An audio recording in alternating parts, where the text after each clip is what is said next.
அனைவருக்கும் வணக்கம் மக்களே. வணக்கம். சற்று முன் கிடைத்திருக்கக்கூடிய ஒரு மிக மிக முக்கியமான செய்தி ஒன்று வெளியாகியுள்ளது.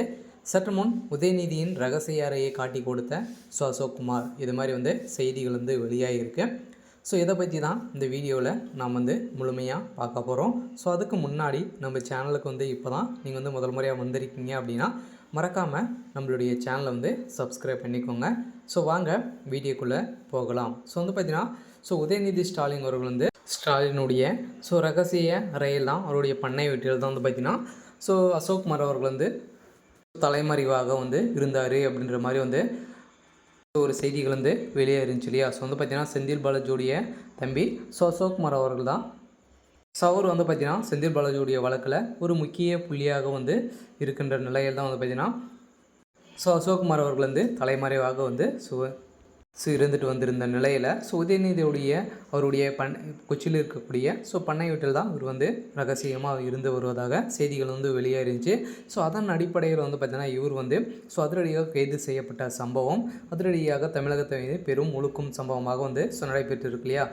திமுகவுடைய பின்னிருந்து வேலை செய்யக்கூடிய ஒரு நபராக தான் பார்த்திங்கன்னா அசோக்குமார் அவர்கள் செந்தில் பாலாஜியுடைய தம்பி அசோக்குமார் அவர்கள் தான் பின்னிருந்து வேலை செய்யக்கூடிய ஒருவராக இயங்கிட்டு வருகின்ற நிலையில் திமுகவுடைய தலைமை அனைத்து விவரங்களும் பார்த்திங்கன்னா அனைத்து விதமான கருப்பு பணங்களும் இவங்கள சபரீசனும் பார்த்திங்கன்னா அசோக்குமார் அவர்கள் இருவருடைய அனுமதியோடு தான் பார்த்திங்கன்னா அனைத்து பணங்களும் போகும்.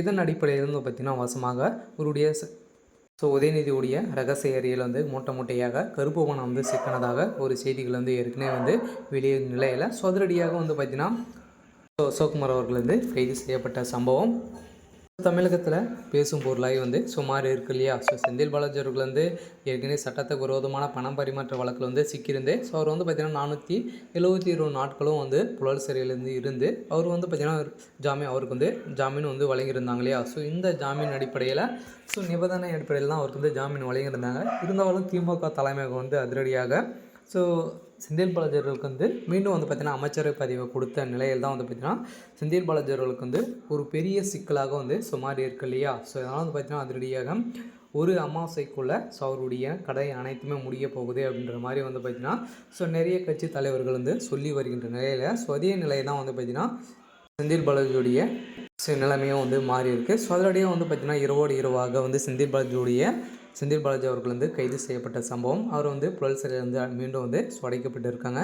இதை சேர்த்து பார்த்திங்கன்னா செந்தில் பாலாஜியுடைய தம்பி அசோக்குமார் அவர்களும் கைது செய்யப்பட்ட சம்பவம் பெரும் அதிர்ச்சி அளிக்கக்கூடிய அளவிற்கு திமுகவுக்கு பார்த்திங்கன்னா ஒரு பெரும் ஒரு முக்கிய புள்ளியாக விளங்க வருகின்ற நிலையில் அமலாக்கத்துறைக்கு ஒரு முக்கியமான எவிடன்ஸ் சிக்கியிருக்கு. இருந்தாலும் உதயநிதி ஸ்டாலின் அவர்களும் கைது செய்யப்பட்டிருக்காரு. இருந்தாலும் என்ன நடக்க போகுது அப்படின்றத நாம் வெயிட் பண்ணி பார்க்கலாம். இது மாதிரி அரசியல் சார்ந்த நிகழ்வுகளை தெரிஞ்சுக்கணும் அப்படின்னா மறக்காமல் நம்மளுடைய சேனலை சப்ஸ்கிரைப் பண்ணிக்கோங்க. தேங்க்யூ.